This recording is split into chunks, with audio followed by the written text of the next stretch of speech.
So leading on from there, which artists have you been in the studio that you would say stands out? I've been in there with a few. So many people, so many projects. But I would say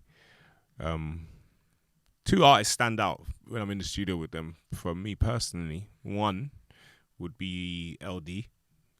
Wow, LD, big up LD. Yeah, LD's very.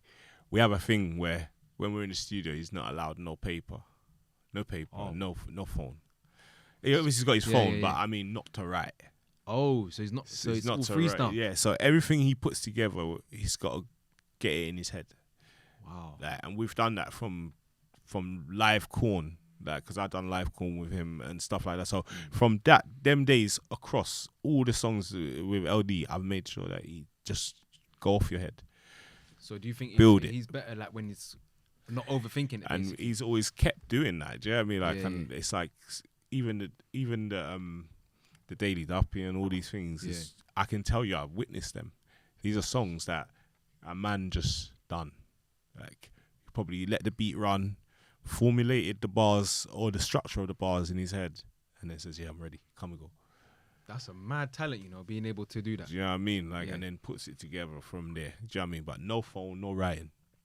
So it's freestyle it, find the cadence, find the pockets of what's going to be where, and then put it together, and then then build it. And that's how Live Corn was made as well. That's how Live Corn was done. Which that's how a lot are of these songs done. Yeah. So all of the songs when it comes to LD, all of them. What's your favorite song you recorded with LD? Well, Live Corn is one of not so much my favorite, but one of those ones that made me realize, wow, because them times there he had no dreads. He was just like fresh home from being in jail, and then he said, "Yo, I got this song." I was sitting on it, and then he just went, "Yeah, Live Corn in my gun," and all that. And when we were recording it, I think we did it twice. We did it once, and then we did it again, and then it was one of those ones where we just did it. I finished it a couple of days later, and I gave it to him, but I never paid no attention to it. Yeah. Oh, so you just, next thing you know, you see it online and it's just going mad. Online, I thought, what the hell? Cause I was just like, you know what I mean? It was just like one of... They didn't even tell you they shot a video for it and everything? They didn't tell me nothing. You know what I mean? They didn't tell me nothing. Because like I said, I'm so busy. Like, once I send you your file, I'm more likely onto something else. Yeah. So with that one, I genuinely, that one hit me out of nowhere. Do you know what I mean? Like, but I was proud for him because, like I said, he's another one that, like I said, I known him before music. You know what I mean? Growing up and so was he one of the ones that you mentioned about mentoring? Yeah. Like, not so much mentoring, but from young G's we used to say, "Oh, little man, come man, come chill," like, and you know what I mean. And he always looked up to man like respectfully as well. Do you know what I mean? Like he's one of those ones. No matter how much fame they see, he will always say, "No, I need to go see. I need to do it with you." Like he always used to say to me, "Do you know how much labels offer me studios? You know how much places like they want me to go and do it?" But he's like, I'm coming to you, man, and I don't mind paying you because So and he always comes and see me, and that's why all the most top songs is me and him. Wow. So that you know what I mean? So that would be one person. And I think the next person who I would give from working with on certain songs. Respect for their pen game, and most people won't even think I'd say this, but would be K-Trap. Okay, I've sat there with K-Trap in the studio. Yeah, he's got some metaphors and bars, and he's another one of those just let the beat play kind of person. Yeah, and then eventually go, "Yeah, I'm ready," because his wordplay is mad. And then when he drops it, you'll be like, Where did that come from? So what does a studio session with K-Trap look like? Is it like... No, it's peaceful. You know what I mean? Like I said, he's the type of person who just put the beat on. Put the beat on. And might play for 20 minutes and then they'll just say, "Yo, speak, ready." That's how when we did it. That's how he did it. And I always respected it because what came out and to the level it came out, I said, when he said, "I just wrote it just there." Wow. I just wrote that's it someone just that's there. definitely got a lot of life experience. So for him to put it in and it to fit and that be the take, that be the song as well. Like he's not even like one take. No, it'd be one take or it'd be in pieces. But I'm saying you don't have to come back another day. You don't have to change it. There's nothing to change. It is what it is. Yeah. It made me realize this guy's exceptional with writing. Then I'll give him that prop. What tracks did you do with K-Trap? You young Wild and Winning. I done a lot on the second tape. You know, I'm bad with names, but I did a lot of the songs on the second tape. I remember. Do you know what I mean? And I've also got some new ones that he done with like Mental K and things like that. So do you think like the mask thing helped build up his, like, having the mask, and then when he took off the mask, you think it? One thing I can say about Trap, he's more of a, from my experience with him, he's a calculated person. He's not doing it for gang hype, or he put it in place for certain periods, and then he's just like taking it off as a calculated decision as well.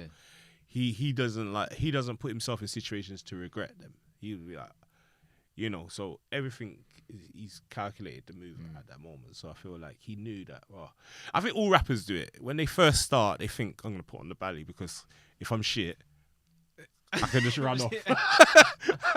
I can just leave. I could just be out of here.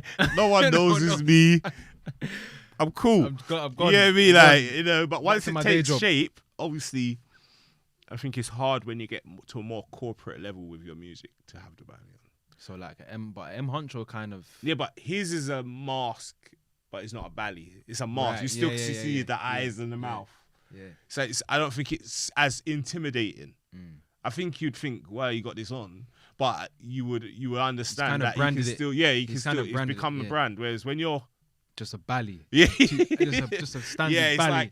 It's like we've commercialized looking like robbers. Do you get me? Like, it's like mad. Obviously it's a bit different, but like I said, knowing K-Trap and working with K-Trap and doing certain things with K-Trap, I understand he's a mature-minded person, so I know that he's not kind of using it to incite problems, or he just his look in it. It just was his thing, and at the time he was one of the people doing it. He weren't. Now it's everyone doing it, but there was a time where he was just one of the couple that would do it. So what was it like that sort of set off that trend? What do you think it was? Like I said, people just scared if they were rubbish. If they were rubbish, and they wanted to talk crime, innit? Everyone wanted to talk crime, so they thought, well, no face, no case, innit? That was the no face, no case era, innit? You know what I mean? Like, but I find that, like I said, those two guys in particular have an exceptional thing about them when they do music.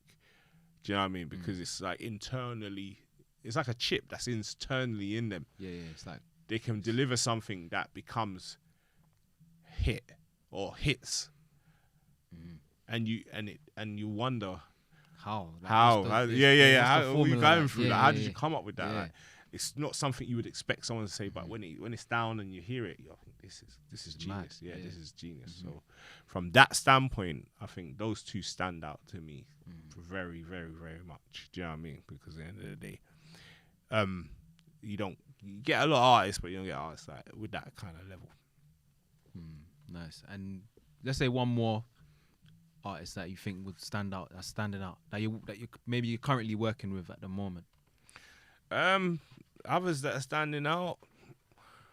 There's so many, but you know, I don't want no one to feel like I don't rate them. You know what I mean? Like, I don't want no one to feel like that. Big up everyone. Big up everyone. I work with so many people. I don't want them to feel like I didn't say their name, or it's just more. There's differences in it. Do you know what I mean? There's differences. So I would, if I'm gonna say someone I'm not working with, so that is okay. Yeah. Keep it balanced. Yeah. But eyes wise, what have I got my eye on? Amaria BB. I think she's exceptional. I think she's exceptional. And because she's got an R&B side to her, I would be sure that at some point we're gonna try and get in the studio and try something. Nice. Hopefully, because I like the energy. I like what's come so far. Nice.